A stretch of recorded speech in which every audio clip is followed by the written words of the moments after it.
আজকে চলে এসেছি চাল কুমড়োর একটা রেসিপি নিয়ে। তার জন্য দেখো এখানে আমি ঝিরিঝিরি করে চাল কুমড়ো কেটে রেডি করে নিয়েছি। কড়াইতে দিয়ে দিলাম অল্প করে সর্ষের তেল। তেল গরম করে নিয়ে একটা তেজপাতা, একটা শুকনো লঙ্কা দিয়ে দিলাম। এখন দিয়ে দিচ্ছি বেটে রাখা মশলা, 1 চামচ লবণ, 1 চামচ হলুদ গুঁড়ো আর মশলার বাটি ধুয়ে অল্প করে জল দিয়ে দিলাম। এবার মশলা কষিয়ে নিতে হবে।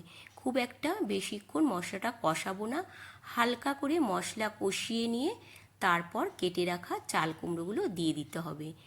এখানে আমি অল্প করে আদা, 1 চামচ জিরে আর 4টে কাঁচা লঙ্কা একসাথে করে কিন্তু বেটে দিয়েছি। এবার মশলাটা চাল কুমড়োর সাথে একটু মিশিয়ে নিতে হবে। এইভাবে মিশিয়ে নিয়ে তারপর গ্যাসের ফ্লেম কমিয়ে 5 থেকে 7 মিনিট একটু ঢাকা দিয়ে রাখতে হবে। মেশানো হয়ে গেছে, এখন আমি ঢাকাটা দিয়ে দিলাম।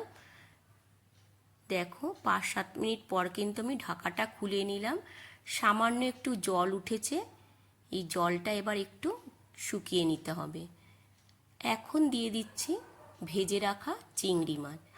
আগে থেকেই আমি চিংড়ি মাছ ভেজে কিন্তু তুলে রেখেছিলাম, আর চিংড়ি মাছ ভাজার অল্প করে তেল ছিল, সেটাও দিয়ে দিলাম। দিয়ে দিচ্ছি 1 চামচ মিষ্টি। এটা একটু মিষ্টি মিষ্টি খেতে ভালো লাগে, তার জন্য একটু মিষ্টি দিয়ে দিলাম। এবার খুব ভালো করে যেটুকু জল আছে এটা একদম শুকিয়ে নেব। নেওয়ার পরে তারপর আমি এটাকে নামিয়ে নেব। তাহলেই আজকের রান্না একদম রেডি হয়ে গেল, চিংড়ি মাছ দিয়ে চাল কুমড়োর ঘন্ট। কেমন লাগলো বন্ধুরা আজকের এই নতুন রেসিপিটা?